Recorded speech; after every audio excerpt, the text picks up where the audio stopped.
Mic off कर लेंगे, आगे देखते हैं। तो हम डिफरेंस की बात कर रहे थे बेटा, लास्ट जो मैं आपको बता रहा था, लिख लो जल्दी से। एक तो यही है कि ये जो जोशा पसमार है, इसका वेग जो आएगा, स्यूडोप्लेप्सी जब भी आएगी तो तब आएगी जब आसपास लोग होंगे। ठीक है, क्योंकि मेनली क्या है, अटेंशन डेफिसिट। ठीक है, डिसऑर्डर जो है वो अटेंशन डेफिसिट के साथ जुड़ा हुआ है। तो लोग होंगे तो उनकी अटेंशन पाने के लिए होगा। ठीक।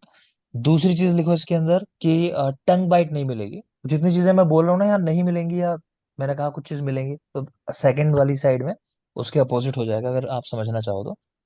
तो यहाँ टंग बाइट नहीं मिलेगी कभी भी, जबकि जो रियल एपिलेप्सी होती है उसमें कई बार हो जाता है कि टंग बाइट भी व्यक्ति की हो जाती है। तीसरा है, किसी भी तरह की और भी कोई इंजरी ऐसे नहीं मिलेगी कि व्यक्ति फॉल हुआ, गिर गया और इस तरह गिर गया उसको चोट आ गई काफी। ठीक है। ट्रू सीजर्स में ऐसा हो सकता है, लेकिन यहाँ ऐसा नहीं होगा, क्योंकि पता है अपने आपको कि हाँ, इंजरी नहीं होनी चाहिए। ठीक है, तो ये कुछ बेसिक चीजें हैं। और जनरली ये भी देखा गया है कि कोई ना कोई हिस्ट्री मिलती है कि फैमिली में या आसपास किसी को रियल में ये कंडीशन रही होती है, जिसको देखने के बाद व्यक्ति ने सीख लिया होता है कि हाँ, इस तरह से ये चीजें होती हैं, या इस बीमारी में इस तरह से आगे बढ़ेंगी चीजें। क्लियर। आगे देखते हैं, चलो मेन डिजीज पे आ जाते हैं, चैप्टर की तरफ आ जाते हैं। सब कुछ हमने एक्स्ट्रा डिस्कस कर लिया है मेरी साइड से। देखोगे तो चैप्टर का नाम बेटा, अपस्मार चिकित्सा अध्याय, चरक चिकित्सा 10, ये चैप्टर है। चरक, सुश्रुत, वाग्भट, माधव, शारंगधर यानी सभी आचार्यों ने इसके चार भेद बताए हैं: VPKS, वातिक, पैतिक, कफज और सन्निपातज। ठीक है। इस चैप्टर के लिए योग लिखे हुए हैं। चरक के योग नहीं है, जगह जगह से इकट्ठे किए हुए हैं, बस देख लोगे आप नाम एक बार। चंड भैरव रस, भूत भैरव रस। भूत भैरव रस में नरमूत्र की भावना है, चाहो तो देख सकते हो आप, बहुत खास नहीं है अगेन। फिर है कल्याण चूर्ण, कल्याण चूर्ण है भाव प्रकाश का। फिर इंद्र ब्रह्मावटी, रसेन सार संग्रह की। इसको याद रखना है, पाशु रज्जु मसी प्रयोग, यानी ऐसी रस्सी जिससे कोई व्यक्ति फांसी लगाकर मरा हो। ठीक है ना, तो उस रस्सी की मसी बना के उसका प्रयोग करने के लिए कहा गया। तो पाशु रज्जु मसी प्रयोग, इसको भी याद रखेंगे। फिर लिखा है वचा चूर्ण मधु के साथ, और भूख लगने पर दुग्ध और भात का प्रयोग करना है। ठीक है। यही लिखा है वचा, वचा चूर्ण का प्रयोग वाणी विशुद्धि के लिए करते हैं, इसको स्पेशली याद करोगे। वचा चूर्ण, वाणी विशुद्धि, हम ऐसे याद रखते हैं कि चूर्ण और वाणी। जैसे इस बार एग्जाम में हरियाणा पीएससी में क्वेश्चन आया था कि हरद की कौन सी वैरायटी है जो रोहण कर्म में यूज होती है, तो कौन सी होती है? रोहिणी। रोहिणी। है ना, तो रोहिणी, रोहण। उस तरह से हमने याद किया था वर्ण रोहण के अंदर, ऐसे ही ये भी है। तो वचा चूर्ण, ठीक है, वाणी, तो चूर्ण और वाणी, दोड़ा से आप मतलब उस तरह मैच कर सकते हो। फिर यही लिखा है वचादि घृत, दंत उत्पत्ति निमित्त व्याधियों में दिया जाता है, जिससे बच्चों के दांत निकलते हैं। चाहो तो एक स्टेटमेंट लिख लो। आचार्य वाग्भट कहते हैं, लिख लो, आचार्य वाग्भट के अनुसार बालकों में दंत उत्पत्ति के समय, ठीक है, कोई भी व्याधि हो सकती है, मतलब सभी व्याधियां हो सकती हैं उनको जब बच्चों के दांत निकल रहे होते हैं। ठीक है। तो ऐसी कंडीशंस में वचादि घृत का प्रयोग करते हैं दंत उत्पत्ति निमित्त व्याधियों में। चाहो तो और लिख लो ब्रैकेट में, ऑल्सो काश्यप घृत बाय वाग्भट। इस बार एग्जाम में सवाल आया था हरियाणा पीएससी में कि इनमें से कौन सा योग है, कुछ ऐसा था, जो काश्यप ने नहीं दिया है। ठीक है, तो काश्यप घृत है, वो खुद काश्यप ने नहीं दिया, ये आचार्य वाग्भट ने बताया है, दंत उत्पत्ति निमित्त व्याधियों में दिया जाता है, तो याद रख सकते हो। आगे देखें, क्रिया संकर एक शब्द आया यहाँ पे।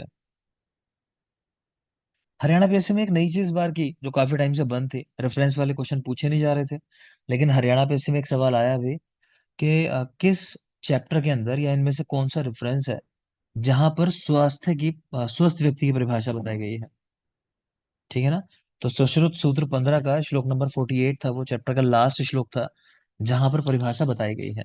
तो कम से कम हम इतना दोबारा से शुरू कर सकते हैं कि हो सकता है कि दोबारा आपको ट्रेंड में दिखाई दे इस तरह के सवाल, कि रेफरेंसेस के कम से कम चैप्टर के नंबर तो याद रखो एटलीस्ट, कि क्रिया संकर का उल्लेख कहाँ आया।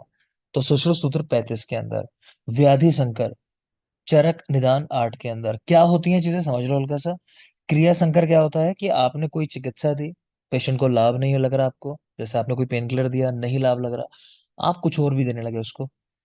मान लो आप परिषेक कराने लगे, मान लो सिट्स बात दे दिया, आपने वेट नहीं किया कि पहले वाली मेडिसिन देने के बाद एक टाइम कुछ हम वेट कर लें, उसका इफेक्ट है बॉडी के अंदर भी, आपने साथ में कुछ और ट्रीटमेंट भी लगा दिया उस व्यक्ति के मौजूद होते हुए शरीर के अंदर। क्लियर? या ऐसे कह लो, दो ड्रग दे दी, तीन ड्रग दे दी एक ही कंडीशन के लिए थोड़ा थोड़ा टाइम बाद, जबकि पहले वाली मेडिसिन अभी बॉडी के अंदर ही है, काम कर रही है। नेक्स्ट है व्याधि संकर। व्याधि संकर क्या होता है कि आपको कोई डिजीज हुई, उसकी वजह से मान लो कोई दूसरी डिजीज हो गई बाद में। कि किसी को मान लेते हैं कि जैसा मान लो ज्वर हुआ और ज्वर से रक्तपित हो गया बाद में, ज्वर की वजह से, उष्मा की वजह से। अब उसको ज्वर भी रहे और रक्तपित भी हो जाए, दोनों साथ में कंडीशन बनी हुई हो, तो उसको हम बोलते हैं व्याधि संकर। ठीक है? तो व्याधि संकर का उल्लेख चरक निदान 8 में आया है, याद रखेंगे। फिर है उपद्रव की परिभाषा। उपद्रव यानी कॉम्प्लिकेशंस। तो इनका उल्लेख चरक ने जो किया है चिकित्सा 21, विसर्ग चिकित्सा अध्याय में, सुश्रुत सूत्र 35, जहाँ क्रिया संकर का उल्लेख किया है। और काश्यप ने सूत्र के 27 चैप्टर के अंदर, चैप्टर का नाम है रोग अध्याय, तो यहाँ पे उल्लेख किया है। तो ये रेफरेंसेस थोड़ा सा माइंड में रखना, क्योंकि इस बार एक सवाल आ गया है काफी समय के बाद। आगे देखें। अप्रेत राक्षस उद्वर्तन, तो नाम ध्यान रखेंगे बस, ये उद्वर्तन बताया गया है। अमर नाडिका, तो अमर नाडिका क्या है? सद्य प्रसूत बकरे के बच्चे की नाल हाथ से निद्रव करके कांजी के साथ सेवन करने के लिए बताया हुआ है। तो बकरे का बच्चा जो भी हुआ हो, उसकी नाभि नाल जो होती है, कह रहे हैं उसको निद्रव कर लो, मतलब पूरा उसका फ्लूइड निकाल दो अंदर से जो ब्लड वगैरह है, और उसका कांजी के साथ सेवन करने को बताया गया है। ठीक है ना? तो ये किस तरह की चिकित्साएं हैं मैं हल्का समझा देता हूँ, तो आप इसका सेंस समझोगे, एग्जाम में कभी सवाल भी आ जाए तो। देखो होता यह है कि इस तरह की जो कंडीशंस है ना, हिस्टीरिया जिनको हम बोलते हैं, उनमें इस तरह का ही ट्रीटमेंट होता है, थोड़ा अजीब सा, है ना, जो व्यक्ति करने में थोड़ा सा मतलब सोचे कि क्या करना है।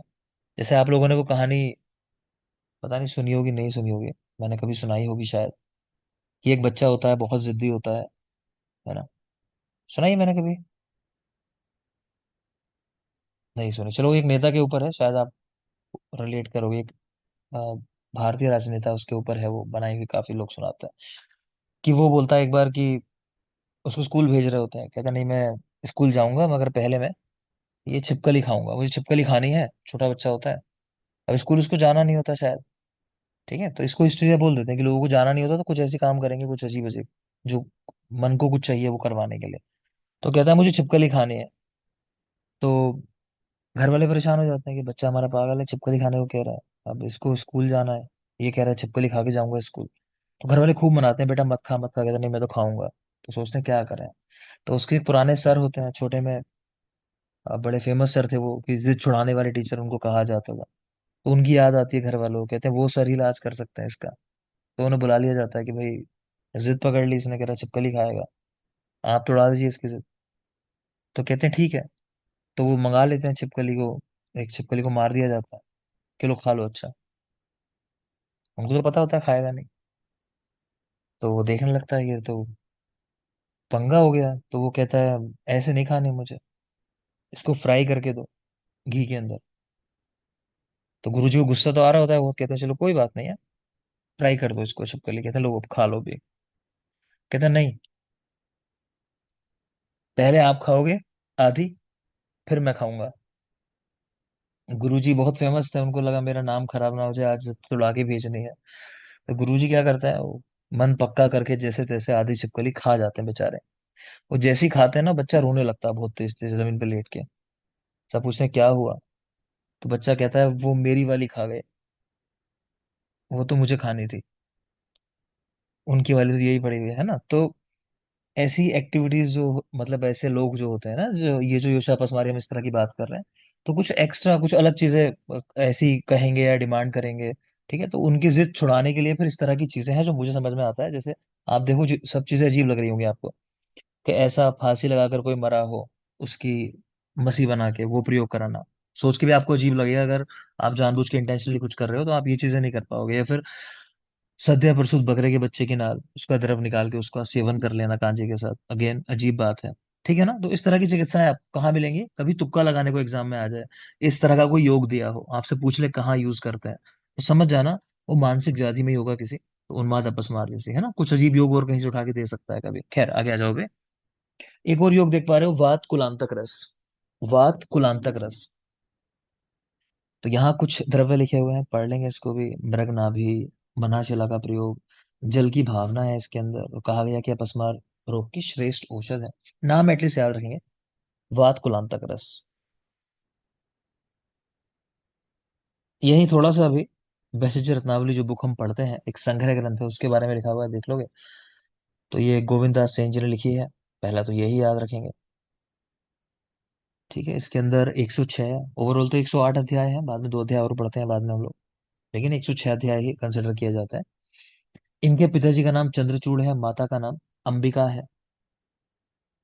ठीक है, पिताजी का नाम बिल्कुल याद रखना बेटा, चंद्रचूड़, और माता का अंबिका, ये पूछ चुका है।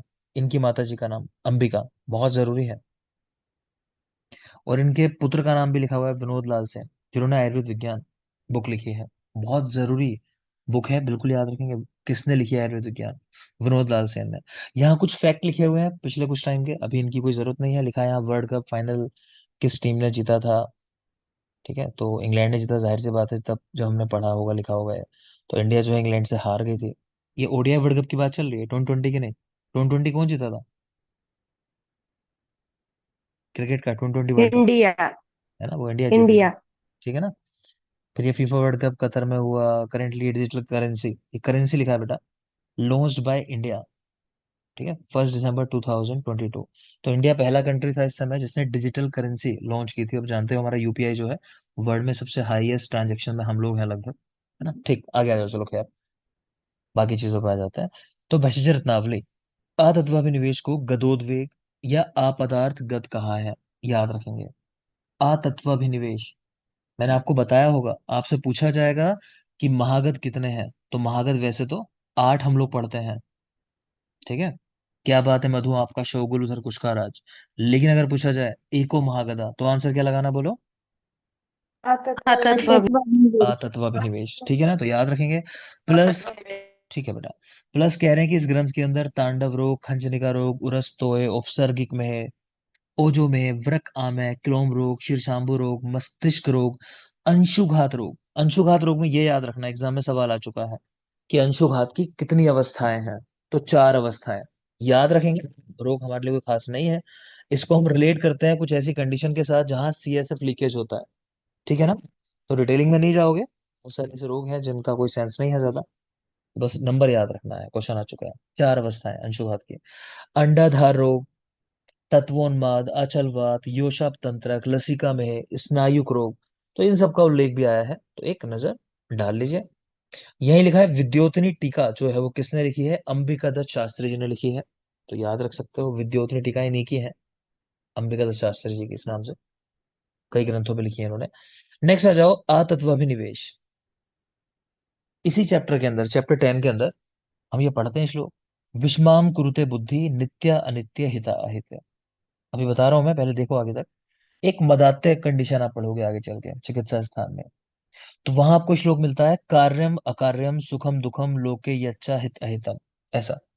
और एक और नीचे श्लोक देख पा रहे हो बुद्धि विभ्रंश का, वो शारीरिक स्थान में मिलता है, विषम अभिनिवेशो यो नित्यानित्य हिता अहिते बुद्धि विभ्रंशम। तीनों कंडीशन ऐसी हैं जिसमें आपका ब्रेन ठीक से काम नहीं कर रहा, या कह लो आपके सोचने समझने की शक्ति उतना अच्छे से काम नहीं करती, आप गलत फैसले लेने लगते हो। ठीक है, आइडेंटिफाई करना है, श्लोक रख के देगा एग्जाम के अंदर कि इनमें से किस कंडीशन का श्लोक है ये। कैसे आइडेंटिफाई करोगे, देखते हैं। देखो, एक देख रहे हो आतत्वाभिनिवेश निवेश का श्लोक, वहां लिखा है विषमाम कुरुते बुद्धि, व्यक्ति की बुद्धि विषम हो जाती है, तो वो नित्य चीजों को अनित्य, एक मिनट बेटा।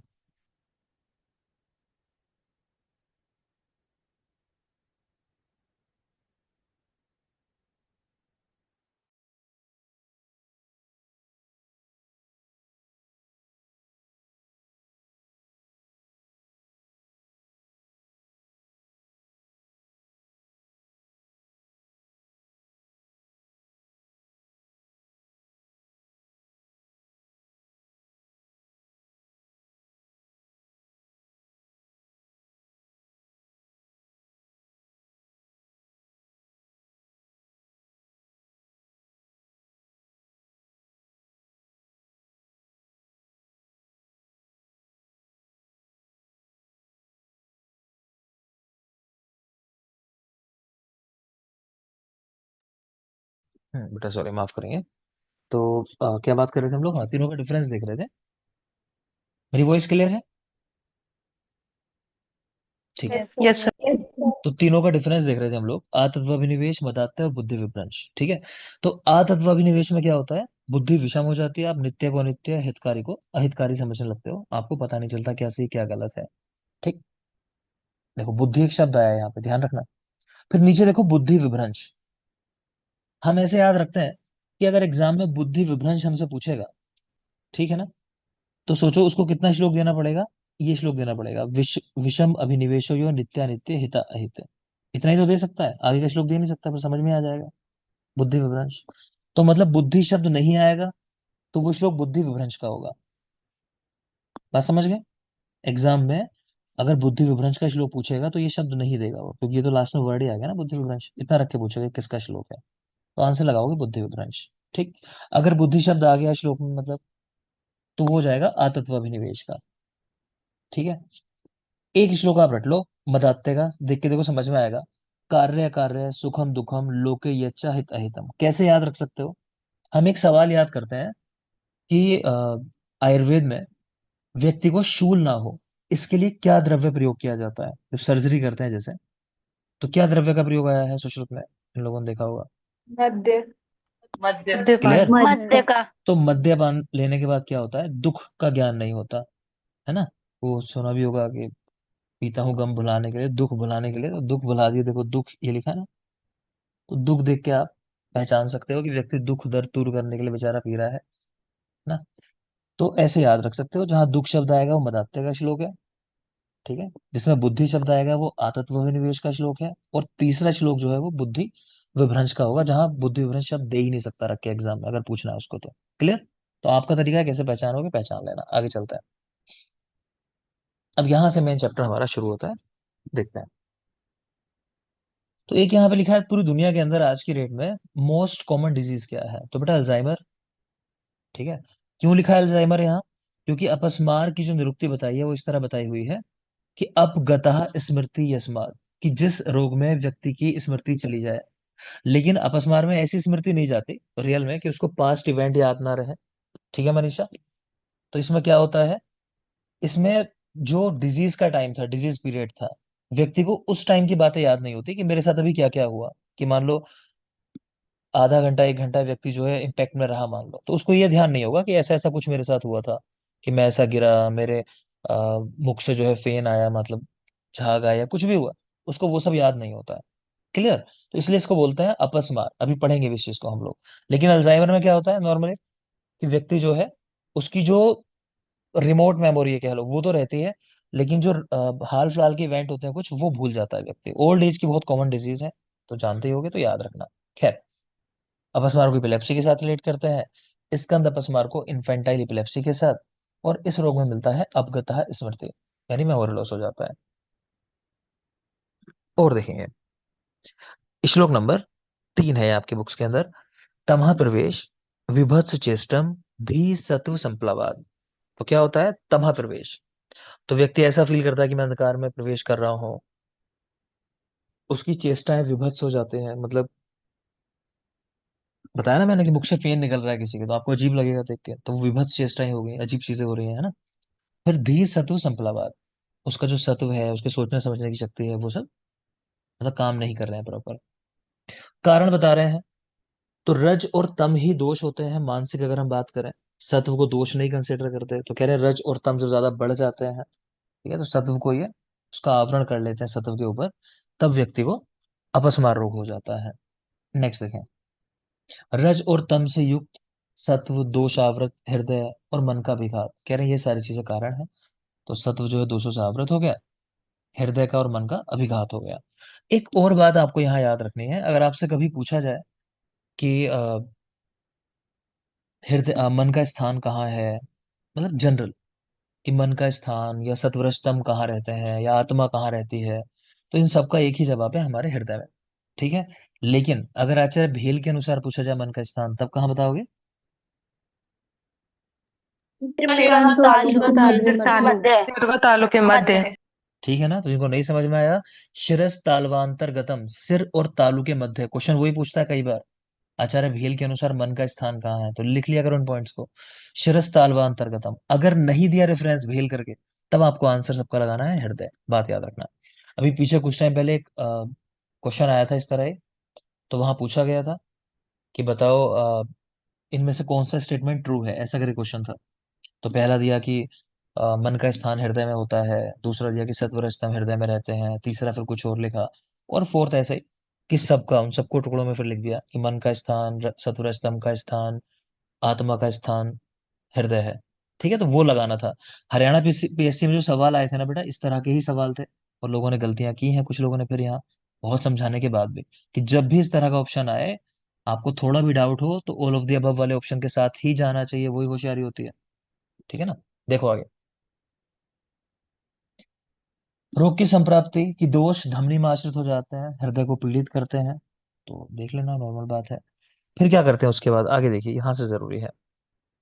कह रहे हैं भ्रांतेन चेतसा पश्यत्य आसंति रूपाणी प्रस्फुरत्यपि हस्तो पादो च विक्षिपन दोष वेगे च विगते सुप्तवत प्रतिबुध्यते। बहुत जरूरी है बेटा, कि व्यक्ति का चेत भ्रांत हो जाता है, मतलब मन जो है वो, कह लो कि डिस्टर्ब्ड है, वो समझ नहीं पा रहा चीजें कैसे है। पश्यत्य आसंति रूपाणी, मैंने आपको अभी फेजेस बताई थी पीछे, जो एपिलेप्सी पढ़ाई, तो मैंने आपको उसमें फेज ऑफ ओरा बताई थी, ध्यान है। मैंने बताया कि उसमें व्यक्ति को हेलुसिनेशन होने लगता है, तो वही चीज है एक तरीके से। तो पश्यत्य असंति रूपाणी, चाहो तो एक पॉइंट यहाँ लिख लो, लिखो विजुअल एंड ऑडिटरी हेलुसिनेशंस। बताएगा कोई कहाँ मिलते हैं, किसकी पॉइजनिंग में। धतूरा पॉइजनिंग। ठीक है बेटा, तो सामने लिख लोगे धतूरा पॉइजनिंग, और ब्रैकेट में एट्रोपिन भी लिख लेना, क्योंकि धतूरा में एट्रोपिन ही मिलता है, कई बार उसको रख के पूछ लेता है। धतूरा poisoning, visual and auditory hallucinations दोनों मिलते हैं। ठीक है, आगे देखिए। प्रस्फुरत्य अभी, तो जैसा मैंने कहा कि कई बार हाथों से शुरू हुए कंपन आपके पूरे शरीर में फैलने लगते हैं, जैक्सन एंड मार्च की हम लोग बात कर रहे थे, वही चीज है। हस्तो पादुचा विक्षेपण, अपने हाथ पैरों को फेंक कर मारता है। अगर आपको पीड़िया का ध्यान होगा तो वहां लिखा है बच्चा हाथ पैरों को नचाता है, वहां ऐसा लिखा हुआ है ना, नचाने से मतलब वही हाथ पैरों को फेंकना इधर उधर। दोष वेगे च विगते सुप्तवत प्रतिबुध्यते, अभी क्या पढ़ा आपने, अवगतः स्मृति अस्मात्, जिस रोग में मेमोरी जो है वो कुछ याद ना रहे, हाल फिलहाल का इवेंट, ठीक। तो यहाँ वही हो रहा है कि दोष वेगे च विगते सुप्तवत प्रतिबुध्यते, व्यक्ति ऐसे उठेगा जैसे कुछ हुआ ही नहीं था, कि मैं तो बस सो रहा था, उसको पता ही नहीं है, लोगों को पता है बस क्या हुआ इसके साथ। उसको बस क्या होता है, बहुत हल्की बहुत मेमोरी होती है कई बार, कई बार थोड़ा हेडेक रह जाता है इसके बाद, ठीक, इतना सिर्फ, इससे ज्यादा उसको कुछ याद नहीं होता। आगे देखें, अब लक्षण देख लेते हैं। तो फर्स्ट लिखा है, वातिक अपस्मार में क्या क्या मिलेगा, दांतों को कटकटाना, याद रख सकते हो। बाकी वाग्भट ने यहाँ लिखा है उत्पिंडित अक्ष, इसको बेटा याद रखोगे, उत्पिंडित अक्ष। पीछे पढ़ा था आपको उत्पिंडित अरुण अक्ष था, ये कहाँ मिलता है। उन्माद में उन्माद उन्माद को चुनना। ठीक है बेटा, तो वो अनुमाद के अंदर है, यहाँ पे सिर्फ उत्पिंडित अक्ष है, वहां उत्पिंडित अरुण अक्षता है जो शब्द आया है, तो वो ध्यान रखना आप। बाकी दंशत्य के मतलब काटता है अपने दांतों को खुद ही, दांतों को कटकटाना, ठीक वही चीज है फिर यहाँ। आधमान होना तो कुछ खास बात नहीं। पैत्तिक अपस्मार, अनल व्याप्त लोकदर्शी, तो ऐसा देखना सब जगह अग्नि फैली हुई है, अगेन नॉर्मल बात है। वाग्भट मुहुर संज्ञाम च विंदते, यानी व्यक्ति बार बार अपनी संज्ञा खो देता है, फिर दोबारा होश में आ जाता है। आस्फाल्यत यानी गिर जाना, इसको देख सकते हो, पैत्तिक का पसमार में आया आस्फाल्यत। सुश्रुत ने ताप और श्वेत का होना, यानी टेम्परेचर बढ़ना बॉडी का और स्वेटिंग होना, तो इनको बेटा रटा नहीं जाता है, सब नॉर्मल कैरेक्टर होते हैं दोष के, इनको सिर्फ देखा जाता है ना। काश्यप ने आस्फालित मूत्रत्व को कन्या और बालक दोनों के बंध्यत्व का कारण माना है। ठीक है, स्फालित मूत्रत्व हम एक शब्द याद रखते हैं, तो उसमें जैसे ड्रिबलिंग होना या यूरिन का गिरना, कंट्रोल ना होना मतलब यूरिनेशन के ऊपर, तो उसको भी बंध्यत्व का कारण माना है। एक ये बात है, आगे चलिए। कफज अपस्मार, तो मुंजते चिराग, यानी देर से होश में आता है व्यक्ति, इतना ही है बस। आगे देखें, वाग्भट ने भी यही कहा, चिरेण ग्रहणम चिरेण विबोधना सुश्रुत हरिलास निद्राधिक्य, अगेन समझ में आ रहा होगा। सन्निपातिक अपस्मार, तो तीनों दोषों के लक्षण मिलेंगे। फिर एक स्टेटमेंट देख पा रहे हो, कह रहे हैं कि वात आदि दोषों की वजह से 15 दिन, 12 दिन और 30 दिन पर वेग आता है। 15 दिन, 12 दिन, 30 दिन पे, इसको फिर मधुकोश ने जो माधव की टीका है मधुकोश, वहां सही से लिखा। उन्होंने कहा ऐसा समझना चाहिए कि वात की वजह से अगर वेग आ रहा है तो 12 दिन पे आएगा, मतलब कि 12वें दिन व्यक्ति जो है दोबारा उसको इपिलेप्सी होगी। ठीक है। फिर अगर पित्त की वजह से तो 15 दिन, और कफ से 30 दिन। तो इस तरह समझना है, 12, 15, 30 बढ़ते हुए क्रम में वात, पित्त और कफ। ठीक है। आगे देखें, चिकित्सा सूत्र बेटा ये आपको बिल्कुल रटा हुआ होना चाहिए। सभी लोग चिकित्सा सूत्र याद कर लेंगे। हरियाणा पीएससी सब्जेक्टिव की अगर तैयारी कर रहे हो, हमारे बीच कोई भी ऐसा अगर है तो बेटा आपको भी चिकित्सा सूत्र बिल्कुल रट लेने हैं। अब एग्जाम में आएगा, ये 100% है। चिकित्सा सूत्र संभावना रहेगी शुरू के 10 चैप्टर्स, 10 में भी कह लो थर्ड, थर्ड, फिर उसके बाद फोर्थ, फिर 6, 7, 8, 8 भी हटा दो, 6, 7 और 10। तो ये मेन चैप्टर है जहां चिकित्सा सूत्र आ सकता है, या फिर वात व्याधि वाला चैप्टर जो है वहां से कई रोग हैं। ठीक है ना। तो इन चिकित्सा सूत्र को देख लेना, अगर हरियाणा पीएससी आपने दिया है तो आएगा जरूर एग्जाम में लिखने को आपको इस बार, ये तय बात है। और प्रोग्राम वाला क्वेश्चन एक मैंने सबसे कहा है, इस तरह से तैयार कर लेना कि नेशनल हेल्थ मिशन और उसमें कौन कौन से प्रोग्राम चल रहे हैं। तो हर प्रोग्राम के बारे में आपको ये मान के लिखना है जब पूरा तैयार करोगे इस क्वेश्चन को, कि हर प्रोग्राम की भी जरूरी पॉइंट सारे लिखते चले जाओगे, और एनएचएम को भी पूरा कवर कर लोगे उसके अंदर। ठीक है। तो इस तरह से करना है कि नेशनल हेल्थ मिशन के अंदर ये सारे प्रोग्राम चल रहे हैं और हर प्रोग्राम से संबंधित ये जरूरी बातें हैं। ये क्वेश्चन आपको तैयार करना है अगर हरियाणा पीएससी का एग्जाम लिखने जाओगे सब्जेक्टिव। क्लियर है मेरी बात? ये दो क्वेश्चन मैंने इनिशियली सबको दिए हैं, तो आपसे भी कह रहा हूँ अगर कोई भी हमारे पीछे तैयारी कर रहा है तो ये कर लोगे काम आप। आगे देखिए फिलहाल अभी, तो चिकित्सा सूत्र लिखा हुआ है, तैर आवृता नाम हृत श्रोत्सो मनसाम संप्रबोधनम तीक्ष्णैर आदो भीषक कुर्यात कर्म भी वमनादि भी। बहुत बहुत जरूरी है। कह रहे हैं क्योंकि हृदय का आवरण हुआ है ना। तो तैर आवृता नाम हृत श्रोत मनसाम, के आवृत हुए उस हृदय के लिए, श्रोत्सों के लिए, मन के लिए, उनको वापस संप्रबोधन करने के लिए, होश में लाने के लिए, मतलब क्या करना पड़ेगा?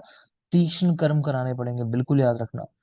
तीक्ष्ण रादो भीषक कुर्यात कर्म भी वमनादि भी। क्या कर्म कराने हैं? वमन आदि कह रहे हैं, सारी चिकित्साएं करानी है। वातिक उन्माद में भय दर्शन कराना किस तरह की चिकित्सा है? ये तो विपरीतार्थकारी। ठीक है, हेतु विपरीतार्थकारी, स्पेशली याद रखना। तो वहां भी वो तीक्ष्ण कर्म ही है देखा जाए तो। ठीक है, तो यहाँ भी तीक्ष्ण कर्म बताए गए हैं अपस्मार के अंदर भी।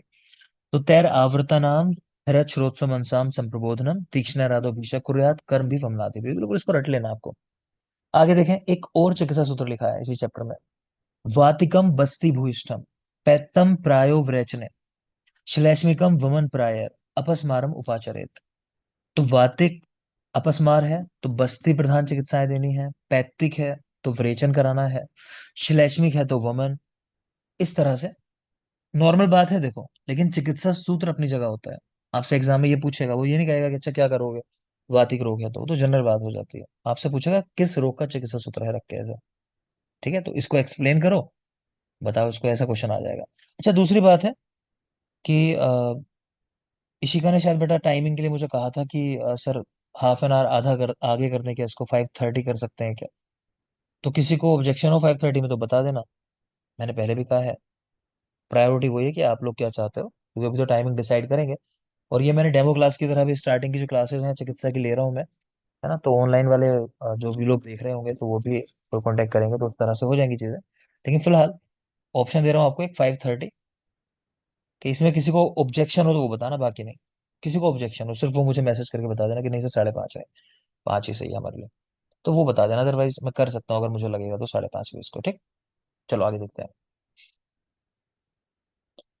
और देखेंगे कुछ और चिकित्साएं लिखी हैं कि खरास्थी का प्रयोग किस रोग में आया है? शूत्र में और अपस्मार की चिकित्सा में। शूत्र और अपस्मार, खरास्थी गधे की हड्डियां।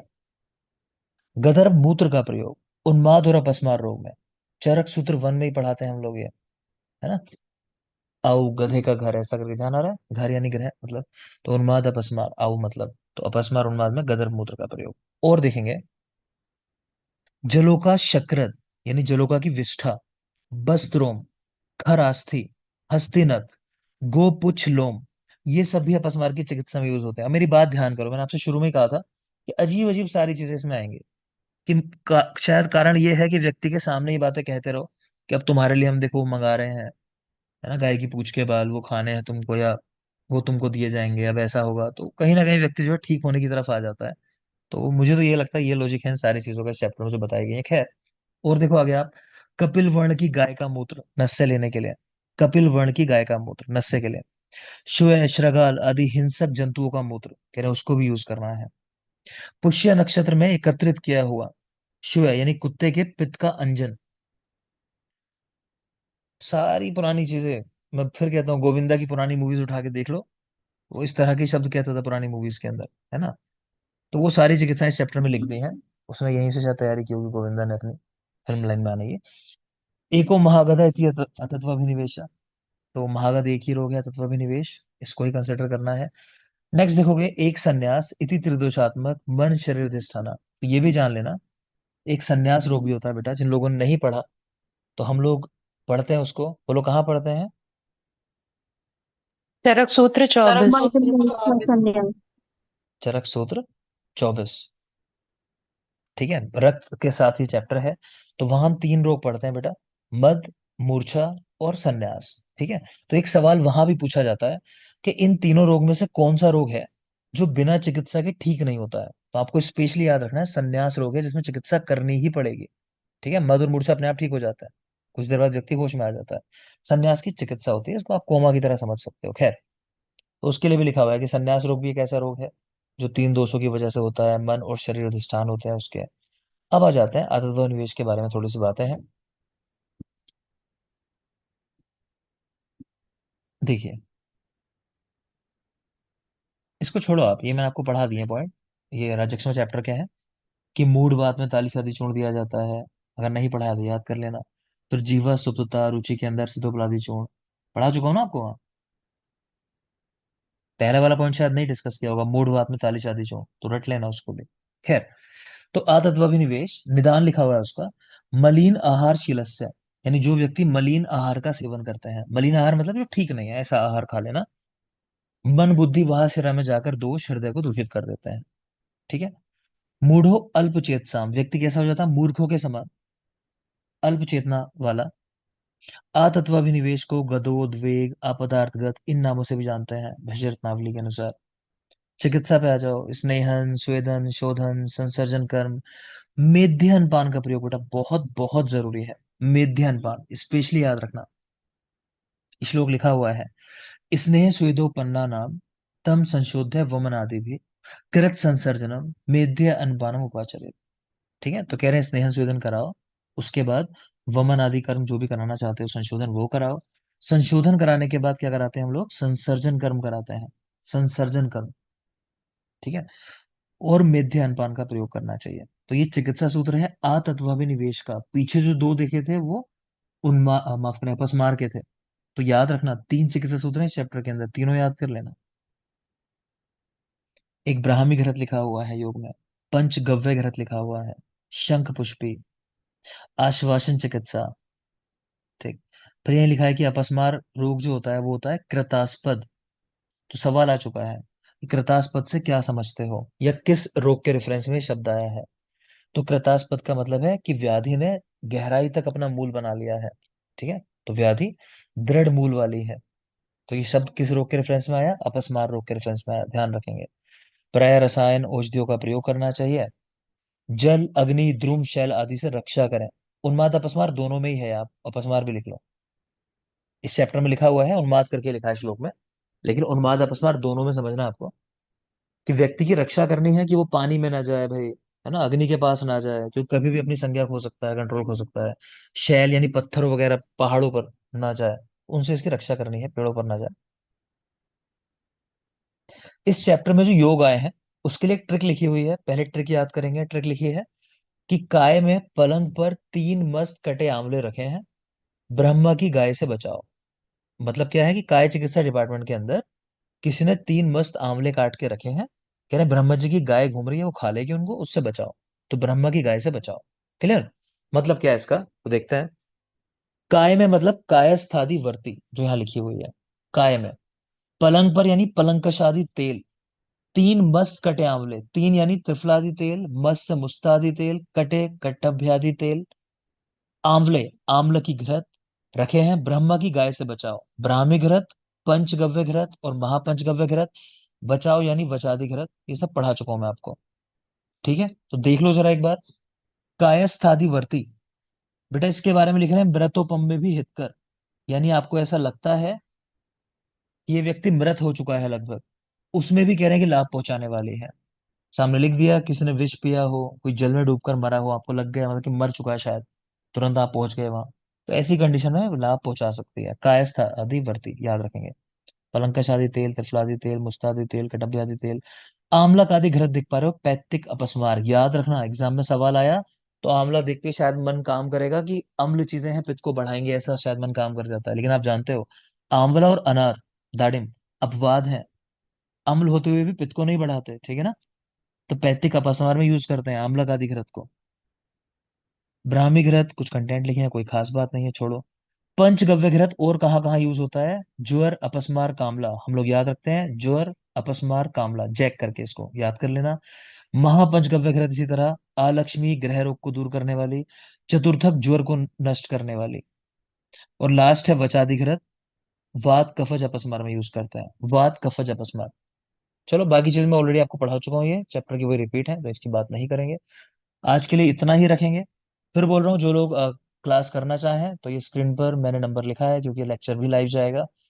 ठीक है, तो मुझे कांटेक्ट कर सकते हैं 9924304547। फिलहाल आज के लिए इस क्लास में इतना ही रखेंगे, टाइमिंग्स मैंने बोल दी 5:30 या 5।